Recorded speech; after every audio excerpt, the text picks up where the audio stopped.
আজকে একটা মজার তরকারি রান্না করব আর আপনাদের সাথে শেয়ার করব। দেখতেই পাচ্ছেন খুব লোভনীয় একটা তরকারি।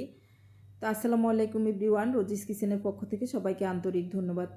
এই যে মাছগুলো দেখতে পাচ্ছেন, এগুলো হচ্ছে নদীর মাছ, একদম টাটকা মাছ। আমি এখানে 500 গ্রাম মাছ আমি ভালো করে কেটে ধুয়ে পরিষ্কার করে নিয়েছি। আর এখানে দেখতেই পাচ্ছেন টমেটো নিয়েছি, কাঁচামরিচ, ধনিয়া পাতা।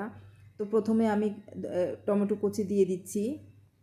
এখানে একটা টমেটো স্লাইস করে কেটে দিয়ে দিয়েছি কাঁচামরিচ। আর ধনিয়া পাতাটা আমি দিব রান্নার পরে, রেখে দিলাম।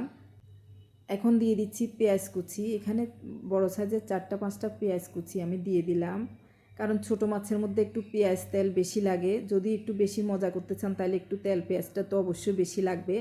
তো পেঁয়াজ দিয়ে দিলাম। এবার দিয়ে দিচ্ছি মরিচের গুঁড়া। আমি 2 টেবিল চামচ মরিচের গুঁড়া দিয়ে দিচ্ছি, কারণ আমরা একটু ঝাল খাই সেজন্য। আর ছোটো মাছের মধ্যে একটু ঝাল তেল বেশি না হলে খেতে ভালো লাগবে না। হলুদ দিয়ে দিলাম 1 চা চামচ, জিরা গুঁড়া দিয়ে দিলাম 1/2 চা চামচ, ধনিয়ার গুঁড়া 1/2 চা চামচ, লবণ দিয়ে দিচ্ছি পরিমাণ মতো, আমি 1 চা চামচ একবার দিলাম।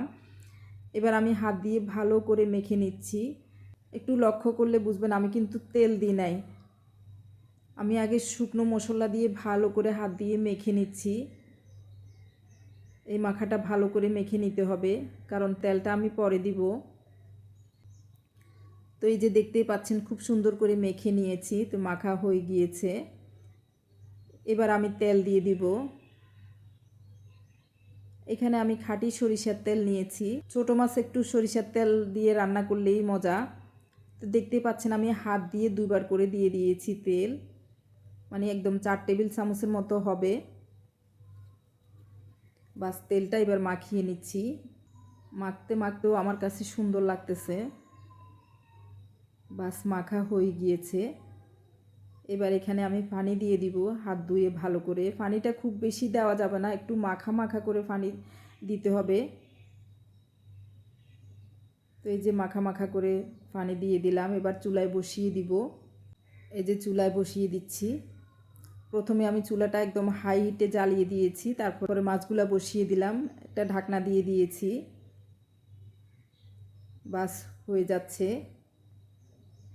যখন এইভাবে হবে তখন একটু আগুনটা কমিয়ে দিতে হবে।